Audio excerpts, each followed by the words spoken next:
Hands behind her back and head held high, Jaelyn stood gazing proudly over the many tables in the restaurant, keeping vigilant watch for anyone that may need her service. "Jaelyn," a young man said, raising his hand. "Yes, sir," Jaelyn replied as she swiftly walked to his table, her dark ponytail flowing behind her. "Jaelyn, I told you, you can call me Lyndon," he said. "Yes, you did, but I'm on the clock, and when I respond from over there, that's what I have to say," she replied sweetly. Lyndon was an engineering student that frequented the Shabu Shabu restaurant, often near closing. He always claimed to be able to cook, but tended to fall behind in his meal prep, hence his frequent late visits. Today, however, was different. Instead of eating alone, he was accompanied by a middle-aged couple. "Are these your parents?" "Yeah, they're here for the weekend to visit, so I decided to bring them to my favorite restaurant." "Oh, welcome. I hope you enjoy your meal. Are you staying with Lyndon?" Jaelyn said. "Yes, we are," his mother said. She looked like a well-kept woman with her wavy shoulder-length hair, beige blazer, and pantsuit. She had an intimidating businesswoman vibe to her that rubbed Jaelyn the wrong way. But she persisted with her trademark service smile. "You can call me Lillian," the lady said as she offered a limp hand as if expecting Jaelyn to kiss it. "Jaelyn," she replied, smile unchanged as her hand bolted out and gripped her hand firmly, startling Lillian. She absolutely hated shaking hands that felt like dead fish, but she was on duty, and she knew social interactions such as these were part of the job. If this is what it takes to make her customers happy, she would gladly do it. "I'm Leonard," the older gentleman said as he stretched out his arm. Although not as well kept as Lillian, it was clear that he too was in some higher social standing simply because of his confidence. "Nice to meet you," Jaelyn replied. "Can we get my usual, please?" Lyndon asked. He turned to his parents. "Their chicken tonkatsu is to die for," "We'll see about that, sweetie." Lillian said. "I want the Shabu Shabu special, please." "And me as well," Leonard said. "No problem. Coming right up," Jaelyn said. Seemingly gliding across the floor, Jaelyn swiftly moved to the kitchen and dropped off her scrawling paper at the serving window. She just barely made it back when someone else called out to her. "Miss?" A young lady in a green sundress beckoned. "Yes?" Jaelyn said as she strode over. "This is the wrong order." "Impossible," Lyndon scoffed. "Excuse me?" The pitch of her voice rose through gritted teeth. "Jaelyn never gets an order wrong. You expect anyone to believe you after already eating half?" Lyndon asked. "Lyndon," Lillian said, waving her hand at him. "Well, why don't you mind your own business? You don't even have your food because the service is so poor." "I apologize. I'll bring this back right away," Jaelyn said. "Wait, Jaelyn," Lyndon called out. Jaelyn shot him a glare. "The customer is always right." She snapped. She turned to the woman. "Now, what was it that you ordered?" "The chicken tonkatsu," the woman demanded. "You don't deserve," Lyndon said before Jaelyn gave him a cold stare. "What was that?" the woman said. As Lyndon turned away, he made eye contact with Paul, the manager, who was observing from behind the elegant wax paper divider. Dropping off another piece of paper at the window, Jaelyn said, "I got an order wrong. Table 44 wanted chicken tonkatsu." "You didn't get it wrong," Paul said. "She changed her mind when she heard Lyndon's order." "That may be, but if I had done a better job describing the menu options, she would have picked this in the first place." Jaelyn replied with a somber look on her face.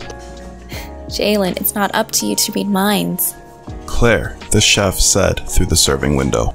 "Anyway, I'll leave it to you," Jaelyn said as she walked away with a tray of Shabu Shabu specials and a chicken tonkatsu. "Wait, Jay, you still down for tonight?" Claire asked. "You bet." Jaelyn gave her a big smile. In a lowered voice, Paul whispered to Claire. "You know what to do with this." "Oh yes, I'm gonna make the woman pay for giving Sweet Jay a hard time." As Jaelyn returned, she overheard the tail end of the conversation from Lyndon's table. "I don't particularly see what you see in that woman. She seems overly submissive and a bit ditzy." Lillian said. "Mom, she's just doing her job." "Sweetie, even if she is your type, I'm sure there would be many other young men who are interested. In fact, I would be surprised if she was even single." Jaelyn felt her lips purse.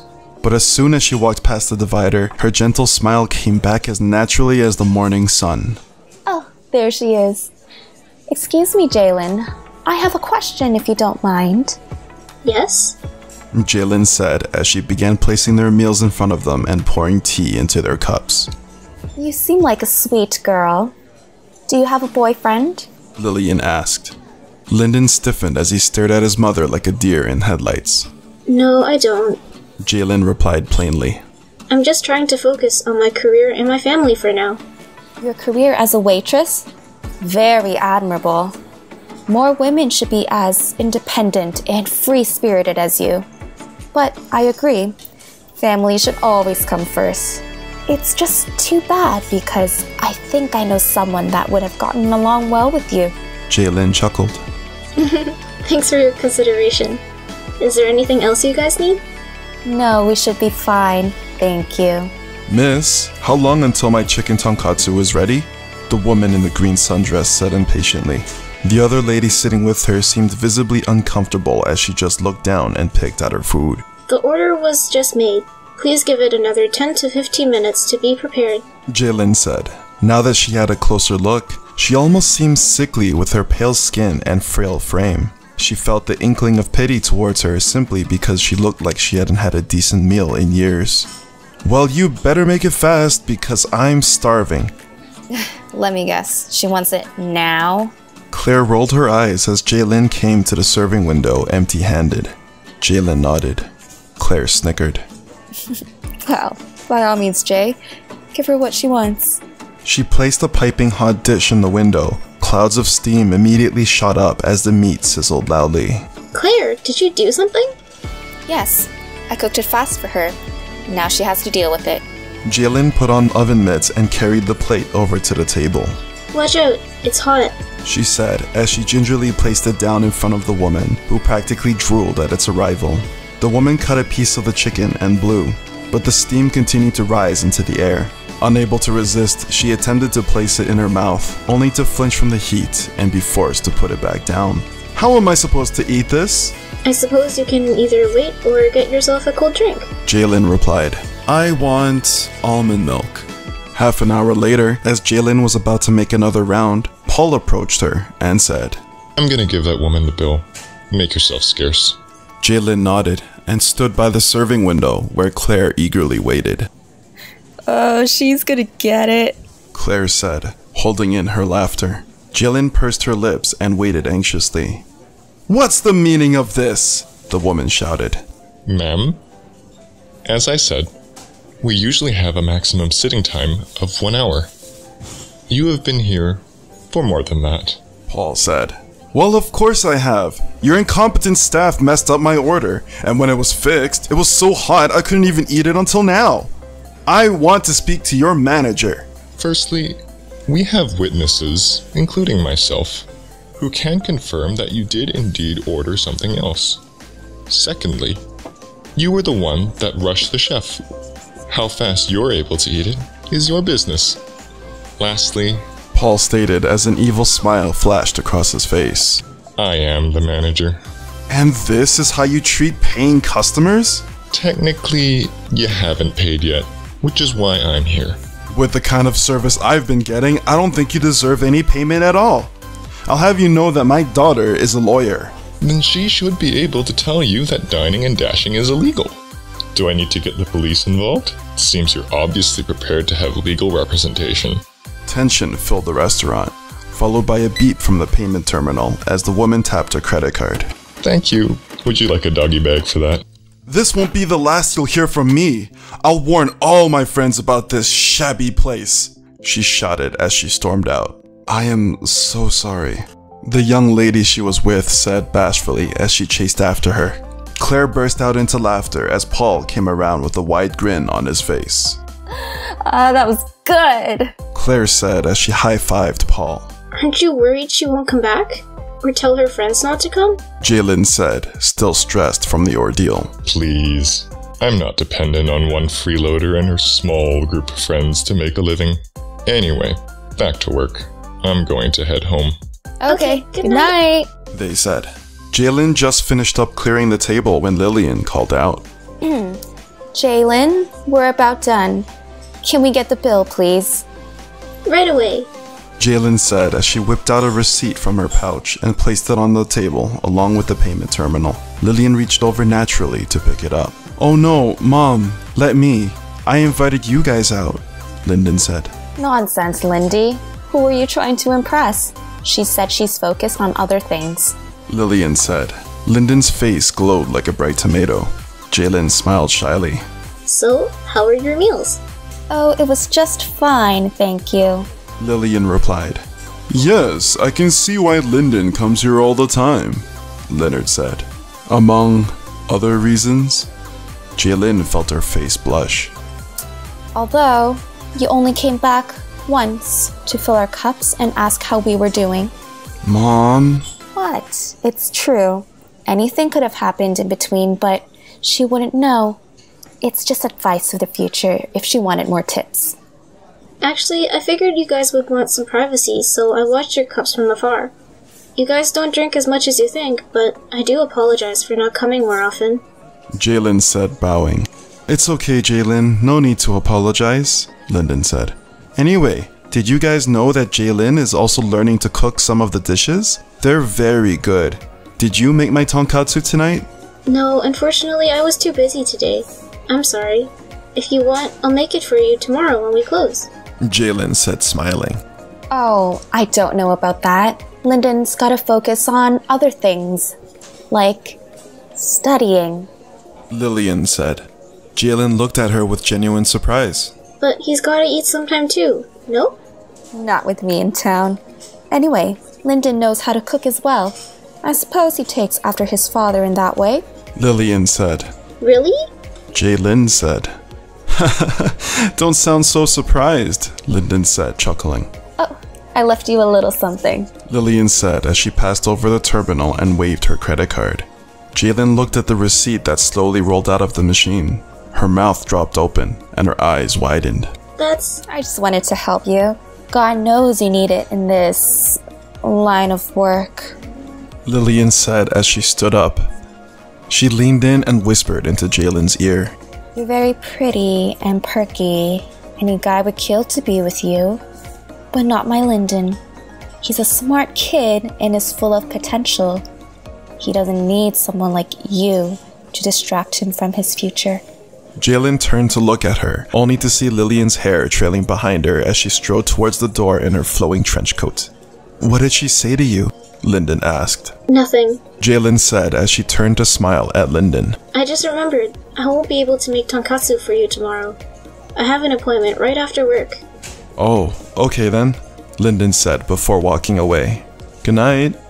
The rest of the evening went by rather quickly and was uneventful. Before she knew it, she was in the back learning from Claire how to prepare beef. So, you just take the flank here and smack it as hard as you can. Claire said as she plopped a piece of raw meat on the cutting board. Like this? Jaelyn said as she slapped down hard on the piece of meat with her hand, causing the blood to splatter. Claire broke into a wild laughter. No, Dumbo. With the meat tenderizer. Claire pulled a spiky mallet from one of the hooks on the wall and pounded the meat with it. This makes the meat nice and soft. It takes a lot of energy at first, but once you build the muscles and stamina, you should be able to tenderize dozens in a day. Here, you try. The mallet was heavier than Jaelyn expected. She tightened her grip on the handle and put her weight into the swing, denting the middle of the meat and hitting the cutting board with a thud. That's good, but you need to conserve energy too. Claire said. You still have the rest of the flank. Jaelyn found herself panting after a few more strokes. Although tiring, she found herself having fun as she let her mind wander with the rhythmic beats. Claire then taught her how to use their industrial gas stove to cook the beef. After a couple bites of their creation, it was clear why Claire was the chef, and not Jaelyn. The tenderness and juiciness of her steak was incomparable. Closing the door behind her as she entered her apartment, Jaelyn closed her eyes and sighed. Another good day, she muttered. Taking off her shoes, she placed the 2 steaks they made in the oven to keep warm and got undressed. Nothing could compare to the feeling of sweet release as she pulled off her leggings and rubbed her calves. Pressing the flashing light on the answering machine, she picked up her dirty laundry and walked to the hamper. You have 3 new messages. First, new message, the automated voice said. Jaelyn, it's your mom. You haven't been returning my calls and I'm getting worried. I know how you can be when you get stressed. So please, call me back when you get this message. Also, I know how you feel, but please consider moving in with me. Montreal is a very nice place, and I think you'd like it. Love you, sweetie, her mother said. Next, new message, the automated voice said. Hey Jay, just checking up on you. Mom's a bit worried, and to be honest, so am I. Let's say we get together for some bubble tea, just you and me. I have some time this Friday, so I can come pick you up after work. I know work's important for you, but so is having some social time. Call me back. Jaelyn pursed her lips as she tossed in a load into the washing machine. Of course she would get you involved. Although Jaelyn always had a close relationship with her older brother, John, she always hated when her mother got him involved with her concerns for her. John was always there for her without fail, but for once, she wanted to be able to stand on her own without having him be there for the fall. Next, new message. Hey Jaelyn, Lyndon said. Sorry if my mom gave you any trouble today. I don't know what she said to you, but don't think too much about it. She can get kind of overprotective sometimes. Anyway, my parents are going out to watch a show tomorrow, so I'm still gonna come by for dinner. I still want to eat your food, but if you're really unavailable, that's okay too, I guess. Good night. End of messages. Main menu. Jaelyn turned off the answering machine with a beep. She smiled and sauntered off to the shower. Letting the hot water wash over her, she sighed as the oils and scents from the restaurant dissipated into the air and was replaced by the fruity aroma of her favorite blackberry shampoo. When it was time for bed, she crawled underneath the covers and smiled as she cuddled up against her favorite plushie. She thought about the restaurant and the look on her family's faces when they taste her cooking the next time they were in town. Jaelyn frowned. Friday nights were the busiest nights of the week, and that night was no different. Jaelyn never skipped a beat as she raced between the tables and the kitchen. The weekend rush was always exhausting, but it was also riveting to meet new faces and converse with familiar ones. Hurrying to the back hall to pick up a high chair, she noticed the door to Paul's office standing ajar, and his voice emanating from within. Normally, she would have ignored it and continued with her task. However, the tone of his voice intrigued her. I don't think you're grasping just how much this business is worth, Paul said in a suppressed voice. You can cut to the chase. You want to buy me out, don't you? I'm not going to let go of our family legacy that easily, and I'm offended you think you can just pay me off. What was that? You'll pay me how much? This is a big decision. I'm gonna need some time. I'll call you back. Paul's hand fell to his side as he ended the call on his cell phone. His eyes flashed to the direction of the door and walked towards it. Jaelyn's heart stopped. I was, just getting this high chair, Jaelyn said as Paul walked out of his office. Relax. I know you heard that conversation. Paul said. Gonna have to tell you guys eventually, so let me have it. Are you selling the restaurant? Yes, a big real estate company is looking to put up a new condo here, and they're offering me $500,000 to vacate. But what about your dad? He spent his whole life building up the restaurant, and you're just going to throw it all away like that? My father's fine with it. He's giving it to me after all because he trusts I'll make the right business decisions. He trusts that you'll make the right decision. That doesn't mean tearing down his legacy. Jaelyn, calm down. Paul straightened up and crossed his arms. I'm not gonna leave you guys high and dry. There's a business opportunity I want to pursue, and I'll be more than happy to bring over my hardworking staff to help me. And what's that? I'm talking to a couple of investors on a tire retailer idea. Basically, we'll be... Jaelyn threw the high chair onto the ground. You're closing the restaurant to sell tires? She exclaimed, fuming. A momentary silence fell on the restaurant as the guests turned to investigate the source of the noise, followed by the return of the humming of conversation. Jaelyn, Paul said in a firm voice, staring at her. Get back to work. Jaelyn bent down and swooped up the high chair with one arm and muttered maliciously, Yes, sir. When she arrived at the table, her clenched teeth immediately relaxed as she made eye contact with the beautiful round eyes of a baby boy. His family looked at her anxiously as she gently placed the high chair down and wiped the sweat from her forehead. "Everything okay?" Scarlet, the mother, said. Oh, yes, nothing to worry about. Jaelyn replied with a smile. Just a little accident, but I'm sure it'll work out. "Hey, Jay," the man across from her said. "Your cooking gotten any better yet?" Hey, Kevin. I think it is, but Claire doesn't seem to think so. Something about developing my palate and stamina. Kevin was another frequent customer who knew about her side hobby. Jaelyn wasn't quite sure what he did for a living, but she did enjoy whatever interaction they had together. For a while, she even pictured her life with him until he suddenly disappeared for a few months and returned with his newly wedded wife, Scarlet. "Now, that doesn't sound right. You should have plenty of stamina the way you work these tables and cook at night," he said. "If anything, I'd say you have what it takes to run your own restaurant." Jaelyn shrugged. Well, she's the expert. And I'm perfectly fine serving, or I wouldn't have met people like you. Anyway, what will you guys like today? "Just the usual, please," Kevin said, smiling. The rest of the night went by in a blur. Normally, Jaelyn would be able to recall every conversation and every face of the night, enjoying every second of serving others. But that night, all she can think about was the fate of the restaurant. She shook her head, refusing to allow herself to wallow in negative thoughts again. As they were closing up for the night, and she was locking the door, she was startled when a man suddenly pushed it open and entered. Sorry, we're closed. "Oh shoot, I'm so sorry. I got held up at school," Lyndon said. "Aw man, I really wanted to try out the other dishes you've been learning. You have that appointment, right? That's okay. I'll come back for it next time."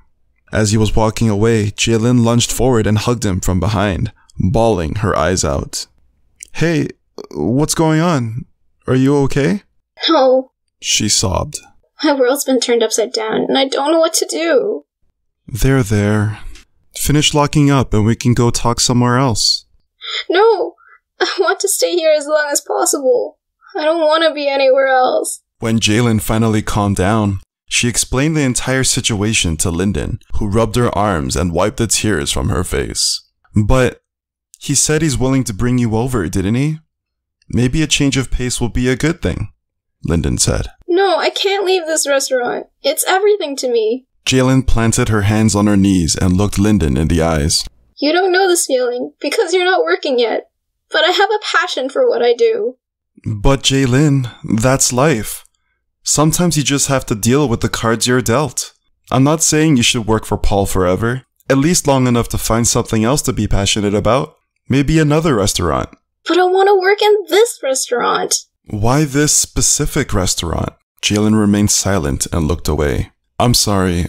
I don't think I'm understanding you completely. Help me understand. What makes you so passionate about serving in particular?" Jaelyn brightened up and looked at him with a glowing expression. Well, you see, I find it super exciting to meet all kinds of people. Inside this restaurant, it doesn't matter who you are or where you come from. Anyone that comes in here has something in common. Their hunger. If I get to play a part in filling their stomachs and bringing a smile to their face, then I do my part for keeping a small part of society happy and strong enough to keep working the next day. To me, it's no different than a doctor treating a sick person. People come to us in need, and it's up to us to give them the hope and strength to carry on. Wow, I've never seen it like that. My mom certainly hasn't. What about cooking? Would you ever consider being a cook? I have my part to play, and so does Claire. I learned to cook because I appreciate the art. I could never cook on the same level as her, but without me, Claire's food would never get to their proper places. Sure, anyone could carry plates, but there's an art in engaging with the customers.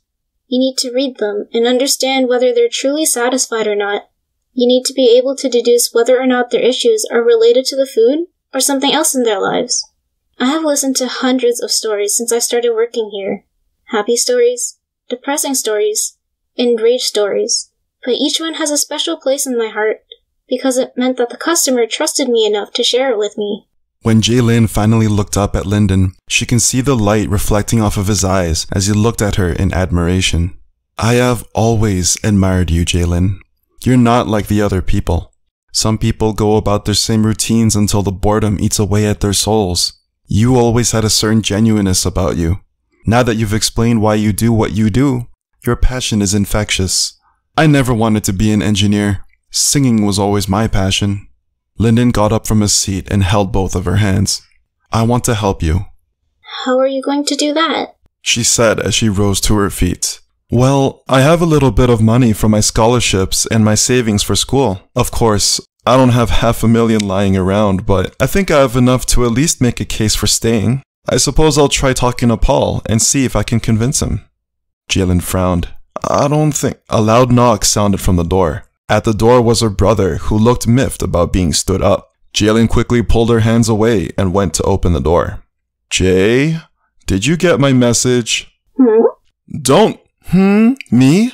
Put away those puppy eyes. I'm mad at you, John said. And who's this? I'm Lyndon, he said as he reached out for a handshake. John. Lyndon's hand disappeared in John's veiny grip. Jaelyn flinched as she heard the joints crack in the exchange. He's my friend, she said quickly as Lyndon grunted from the pain. Oh, what? John said as he immediately released Lyndon. You should have told me. I didn't know you had... What? Jaelyn said. I didn't know you had such nice-looking friends, John said, placing his hands on his hips. What are you guys doing here so late, anyway? I was just telling him what happened today. Paul's going to sell the restaurant, Jaelyn said in a lower voice. Oh, good for him.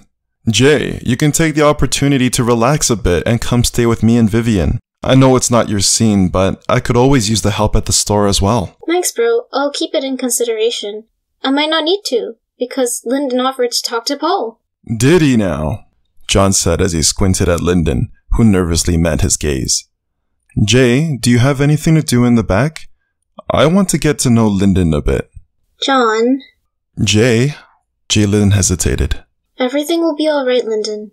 He just likes to scare people. I'll wait for you in the back. Lyndon gulped. Oh, okay. When Jaelyn disappeared into the kitchen, John moved close to Lyndon, his breath fogging up Lyndon's spectacles due to mere proximity.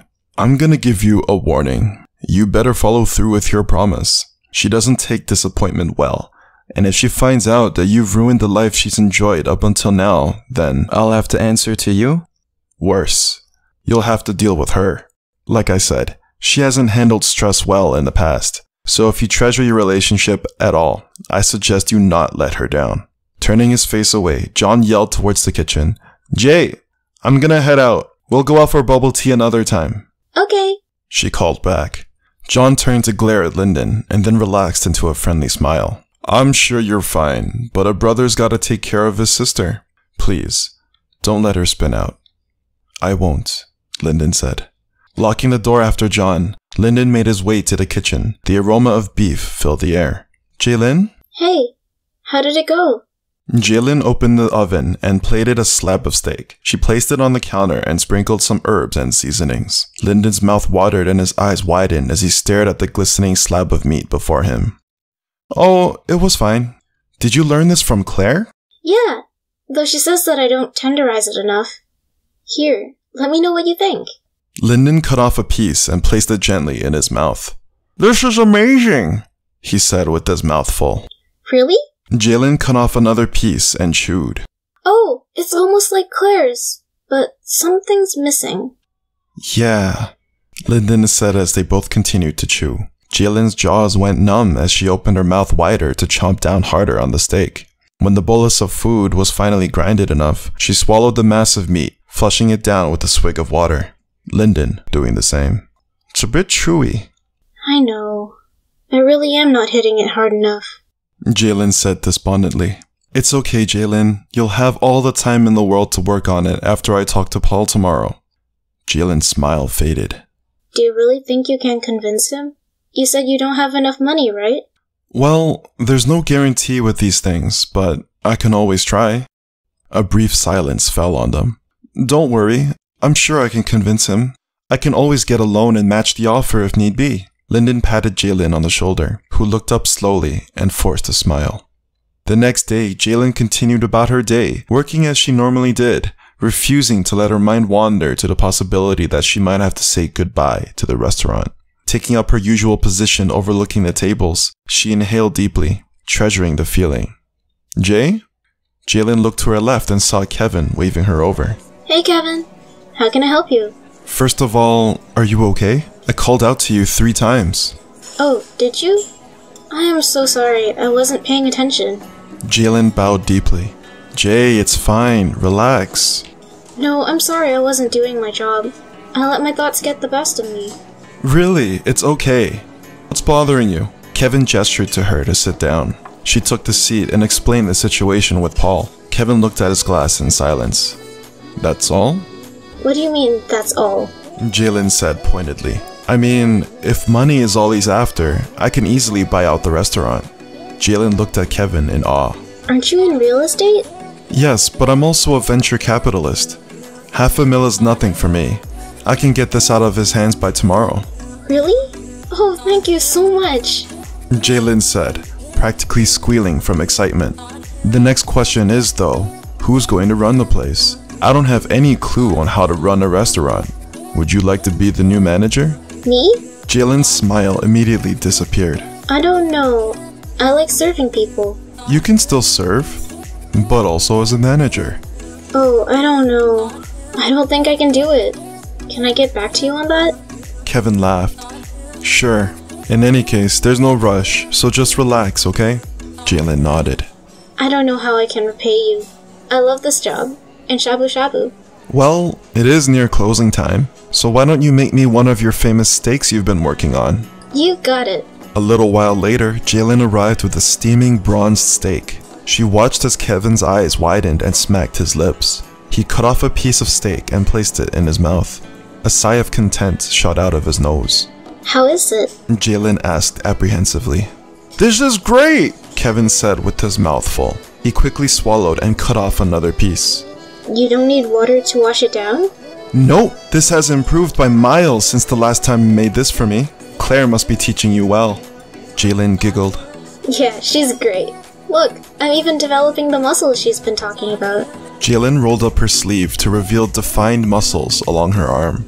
Wow, that's commitment, Kevin replied. Anyway, I think I'm gonna take the rest home in a doggy bag. Gotta pick up Scarlett from her mother's. I'll see you tomorrow for the big day.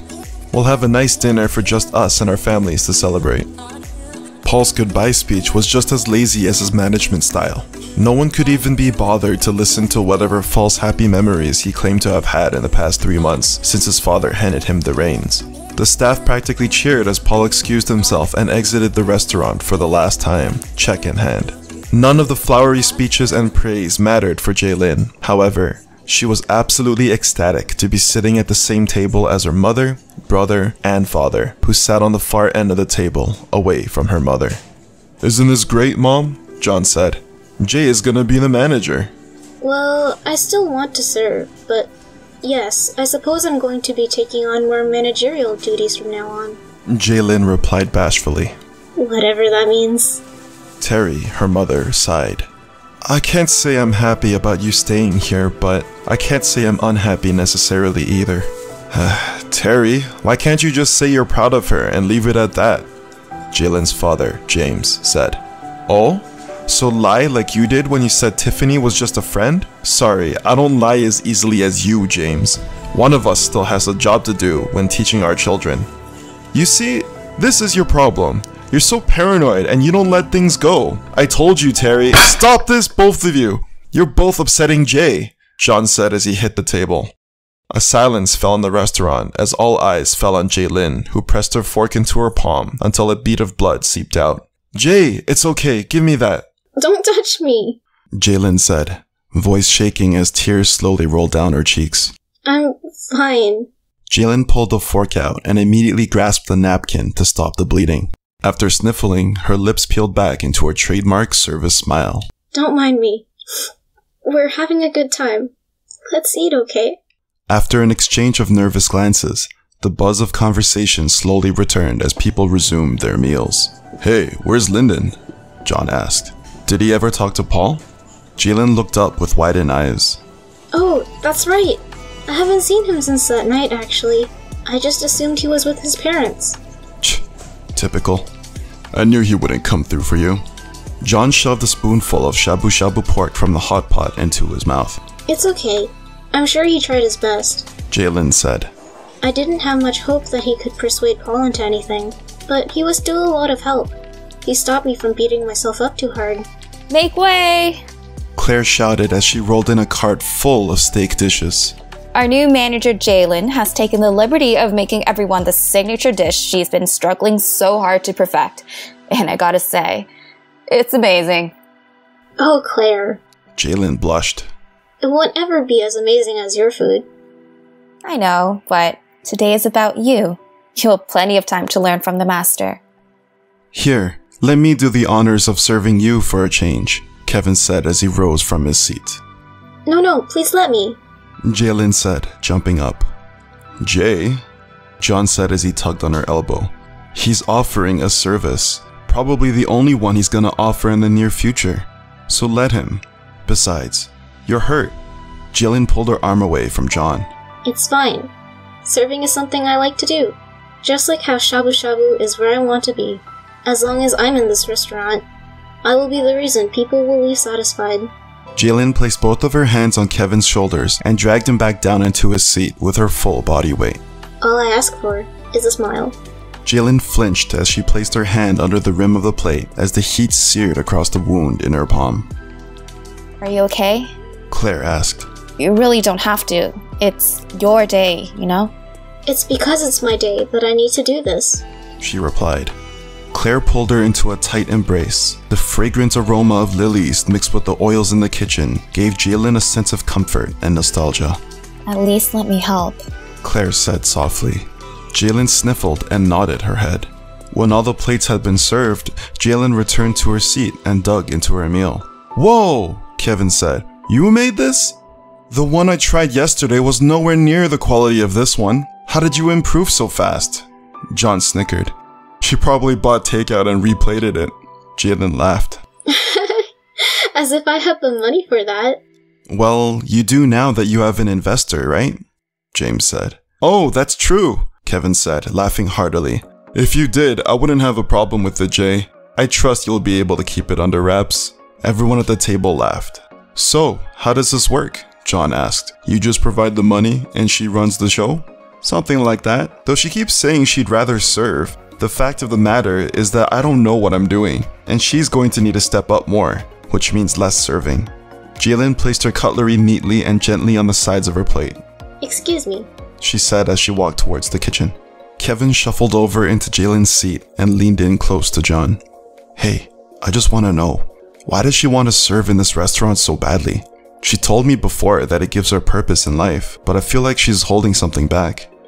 No one jams a fork in their palms that easily, nor deals with bad customers the way she does without lashing out in some way.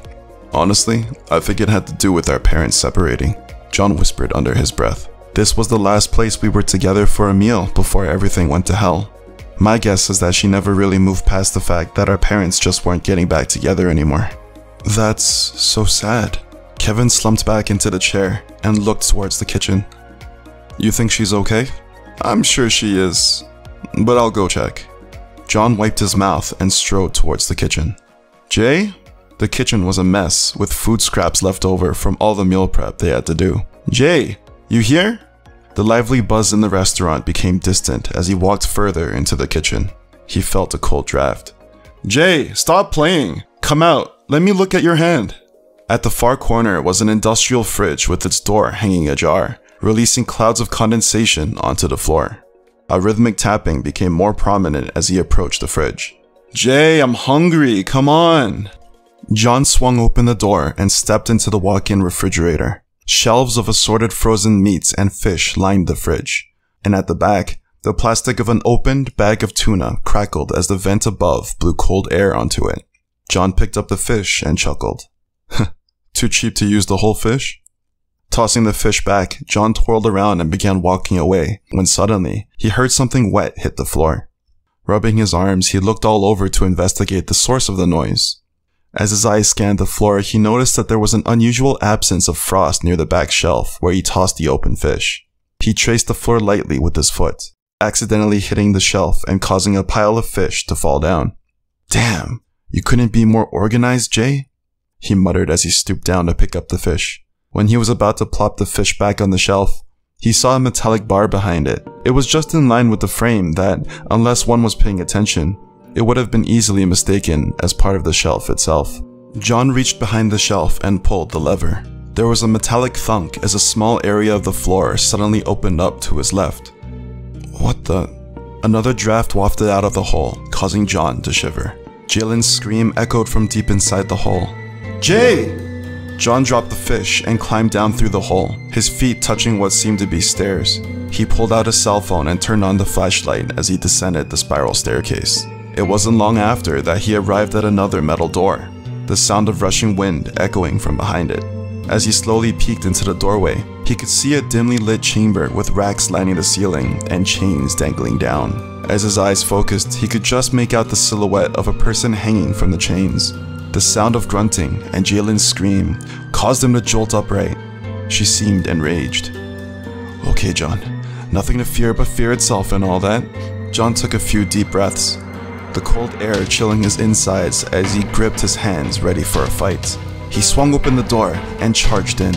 To John's horror, near the wall on the right was Jaelyn with a metal mallet, swinging it at a male body hanging from the chains, splattering blood onto the floor. "Jay!" Jaelyn whirled around in terror. "John!" "What are you doing?" John walked briskly over. As he drew nearer, he recognized the beaten and bloodied body as none other than the man he met the other night, Lyndon. "John," Lyndon's voice said raspily. John frantically looked around at the other chains and noticed 2 other beaten male corpses that hung from the hooks. "Jay, did you do this?" Jaelyn looked away, letting her hands drop to her sides and hiding the mallet behind her leg. "Look at me, Jay. Did you do this?" "And what if I did?" "These people have families, people who care about them. Why?" "They wanted to help. They offered to help. I just took them up on their offer." "Help with what?" "Many things. They wanted to help me cook better, or they wanted to help me keep the restaurant going, or they just wanted to help me feel better." Jaelyn said, pouting. Her eyes were glazed. "This is just like back in high school, when Jason tried to get you to run away with him." "Don't say his name." "You know what you did. Jason was found in a dumpster with several puncture wounds in his arms, and you and I both know he didn't do drugs. He was never the same since. Here, Lyndon, I'm gonna get you out of here." There was a whoosh and a thud as her mallet smashed against the side of his head, causing him to fall to the floor and flail from the pain. "And just what do you think you're doing?" Jaelyn said. Ears ringing from the impact, John clutched his bloody ear and looked up at his younger sister. "I'm trying to help you fix this." "And how are you going to do that, John? Are you going to get Mom and Dad back together? Maybe you'll set me up on another blind date. I don't know if you've noticed, but I don't need help finding a man." Jaelyn pointed her mallet at the hanging bodies. "You see, they love hanging with me. They think I'm cool. So thanks, but no thanks, brother." "I don't understand. Lyndon was trying to help you, wasn't he?" "Oh, yes, but I knew he wouldn't be able to do anything except make it worse. All Paul cares about is money. As great as Lyndon is, I highly doubt some poor student was going to convince him suddenly that money doesn't make the world go round. He was putting my job at risk, and I couldn't have that. This place is my life. Besides, he always was a fan of my cooking. So what better way to let him help me than to train my muscles?" "Jay, listen to yourself. It's just a restaurant." "It's not just a restaurant, John." Jaelyn sobbed. "This was the last place I remember being happy. I've tried moving on, but I can't. You can't. You can move on and do whatever, because you're selfish. You never liked Dad, and based on how you've been acting, you never liked Mom either." "Holding on to this restaurant isn't gonna make them get back together." You don't know that? Now that I'm the manager, now that the restaurant is saved, we have a chance at getting them back together again, don't you see it? They're finally sitting under the same roof, at the same table, and eating again. As soon as they finish eating my steak, they'll realize just how much they need each other, and we can all live happily ever after." "I understand that you want to see our parents together again, but don't you see that this is insane?" Another swing from Jaelyn's mallet hit John's forehead, causing the room to spin.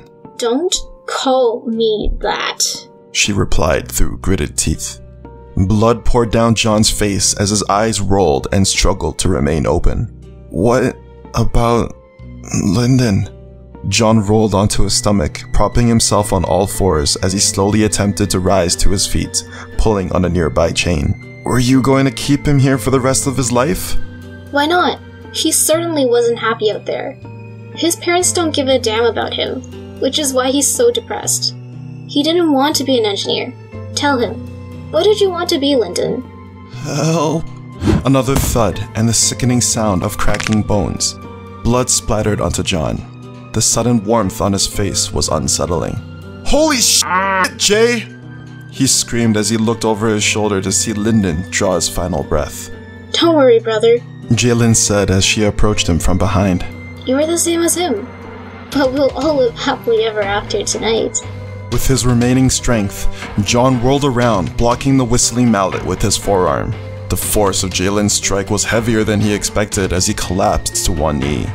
With a grunt, he held onto a hanging chain as support and lunged at Jaelyn, aiming for her shoulder. The room was still spinning.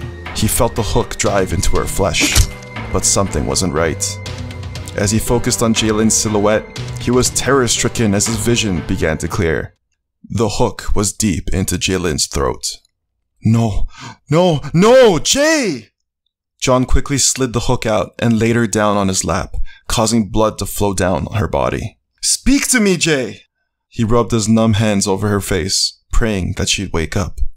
Oh, Jaelyn said, gurgling as blood filled her mouth and lungs. See you soon. No. A cacophony of screams sounded from above, and the chamber shook. Bolting up the winding staircase, he raced through the kitchen and back into the restaurant, screaming, "Don't eat the—" The restaurant was still. All around, people laid face first into their meals or collapsed to the ground. At their table, their parents were sitting on the floor, within each other's embrace. John's body grew hot, despite his chilled skin. His heart palpitated, and his feet grew weary. Collapsing to the floor, he strained to keep his eyes open as he watched his parents at peace and finally together again. John smiled.